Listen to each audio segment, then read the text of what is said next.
সুপ্রভাত বন্ধুরা। আমাদের বউদের একঘেয়ে জীবন সকালে ওঠো আর রাত্রে থামো, মানে সংসারের একটার পর একটা কাজ করে যাও, বাচ্চাদের সামলাও, আমাদের আর কোনো জীবনের কোনো নেই, কোথাও ঘোরাফেরা কোথাও কিছু নেই, খালি সংসারে খালি কাজই করে যাও। সকালে উঠলাম, উঠে মেয়েকে খাবার দিলাম, কালকে রাত্রে খিচুড়ি করেছিল সেটাই গরম করে মেয়েকে দিলাম, মেয়ে পড়তে চলে গেল।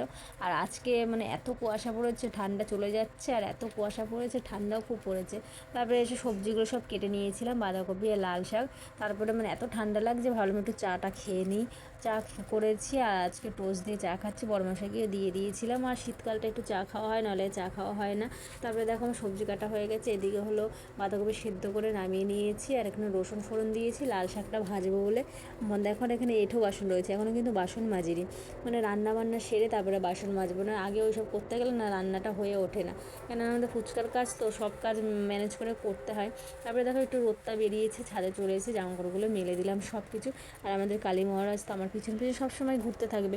ওকে ও আদর খেতে যে কী পছন্দ করে না বলার মতো না, ও আদর করতে গেলে ও শুয়ে পড়বে। দেখো যে সেরেছি কীভাবে শুয়ে পড়লো।